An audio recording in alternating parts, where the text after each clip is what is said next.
133 தமிழ் கவிஞர்களோடு அங்கே உண்ணாவிரதம் இருந்த நேரத்திலே அவர் தொலைபேசியிலே இடத்திலே தொடர்பு கொண்டார். சரி, என்றாலும் நிகழ்வு என்னவென்றாலும் நான் வருகிறேன் என்று அண்ணன் சொன்னதால் வந்து விடுகிறேன் என்று நான் ஒப்புக்கொண்டேன். ஆனால் இங்கே வந்த பின்னர் தான் தெரிந்தது, இது எவ்வளவு பெரிய கொடையாளர்களை வைத்து இருக்கக்கூடிய மாணவர்களுக்கு ஒரு எழுச்சியை உருவாக்க வேண்டும், ஒரு உணர்ச்சியை உருவாக்க வேண்டும், சிந்தனை அறிவை மேலும் செயலாக்க வேண்டும் என்கின்ற நோக்கத்திலே இந்த நிகழ்வை 4 ஆண்டுகளாக நீங்கள் நடத்தி கொண்டிருக்கிறீர்கள். அந்த அடிப்படையிலே இந்த அறக்கட்டளை நான் வாழ்த்துகிறேன், பாராட்டுகிறேன். இதை பார்த்து நான் பெருமைப்படுகிறேன். இப்படிப்பட்ட அறக்கட்டளைகள் பல இடங்களிலே நடந்து கொண்டிருக்கிறது, செயல்பட்டு கொண்டிருக்கிறது. என்றாலும் கூட ஐயா பூபதி அவர்களுடைய நினைவிலே இந்த அறக்கட்டளையை இயக்கி முன்னாள் மாணவர்கள் எல்லாம் சேர்ந்து ஆண்டுக்கு ஆண்டு சந்தித்து இப்படிப்பட்ட ஒரு சிறப்பான நிகழ்வு நீங்கள் இங்கே நடத்தி கொண்டிருப்பது உண்மையிலேயே எங்களுக்கும் இது ஒரு வழிகாட்டுதலாக இருக்கும் என்று நான் கருதுகிறேன். நான் பெண்ணாடம் அரசினர் ஆண்கள் உயர்நிலைப் பள்ளியிலே படித்த போது என்னோடு படித்த மாணவர்களோடு இணைந்து இதை போன்ற அமைப்புகளை நான் அங்கே நிர்வகித்து ஆண்டுக்காண்டு அந்த மாணவர்களுக்கு இதை போன்ற ஊக்கத்தொகைகளை வழங்குவதும் பரிசுகளை வழங்குவதும் செய்து கொண்டிருக்கிறோம். என்றாலும் கூட எங்களை விட நீங்கள் கூடுதலாக பல மடங்கு உயர்ந்து நீங்கள் இன்றைக்கு செய்து கொண்டிருக்கிறீர்கள். பல அறிஞர்களை இங்கே அழைத்திருக்கிறீர்கள். அதுவே ஒரு பெருமைப்படக்கூடிய நிகழ்ச்சியாக இன்றைக்கு இருந்து கொண்டிருக்கிறது. கல்வியை பொறுத்த அளவிலே சொல்ல வேண்டும் என்று சொன்னால், தமிழ்நாட்டிலே 18ஆம் நூற்றாண்டிலே மதுரைக்கு தெற்கே கல்வியானது மிக மிக குறைவாக இருந்து கொண்ட காலகட்டம். பெண்களே படிக்க கூடாது என்று சொல்லக்கூடிய ஒரு நேரம் அங்கே இருந்தது. அந்த நேரத்திலே சென்னையிலே மிஷனரியிலே பணியாற்றி கொண்டிருந்த ஜான் டக்கர் என்று சொல்லக்கூடியவர் திருநெல்வேலிக்கு மாற்றப்படுகிறார். அங்கே இருக்கக்கூடிய அந்த வெள்ளைக்காரர்களுக்கு சேவை செய்வதற்காக மாற்றப்படுகிறார். அவர் திருநெல்வேலி பக்கத்திலே சென்று அந்த மக்களுடைய சூழ்நிலையை பார்க்கின்ற போது பெண்களே வெளியிலே வர முடியாது.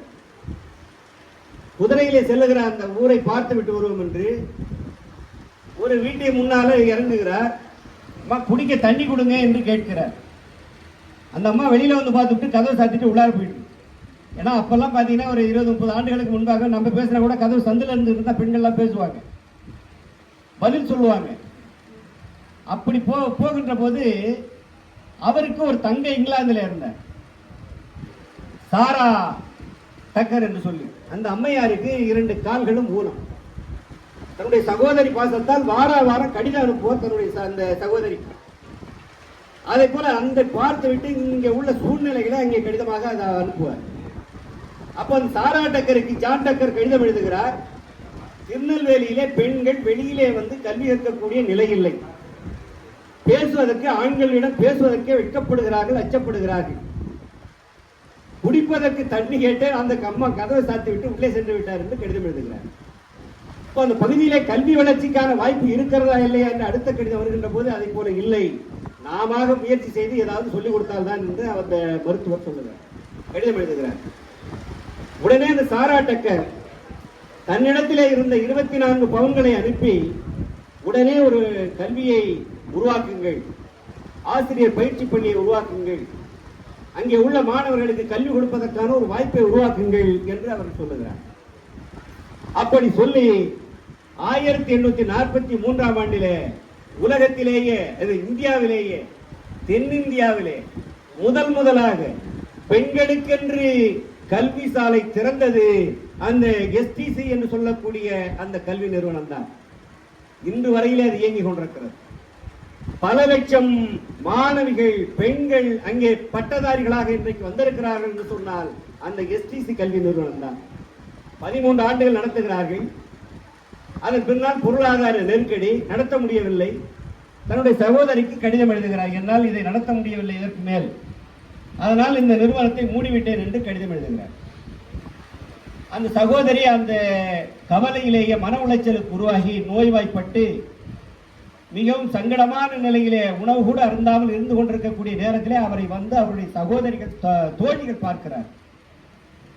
தோழிகள் மாரியா, சோபியா, ரோமா, என்று சொல்லக்கூடிய அந்த தோழிகள் பார்க்கின்ற போது இந்த இந்தியாவிலே இப்படிப்பட்ட ஒரு நிலை இருந்து கொண்டிருக்கிறது என்பதை அந்த சகோதரி சொன்ன நேரத்தில் அவர்களெல்லாம் ஒன்றாக சேர்ந்து அங்கே ஒரு நிதியை பவுனாக வசூல் செய்து அங்கே 811 பவுன்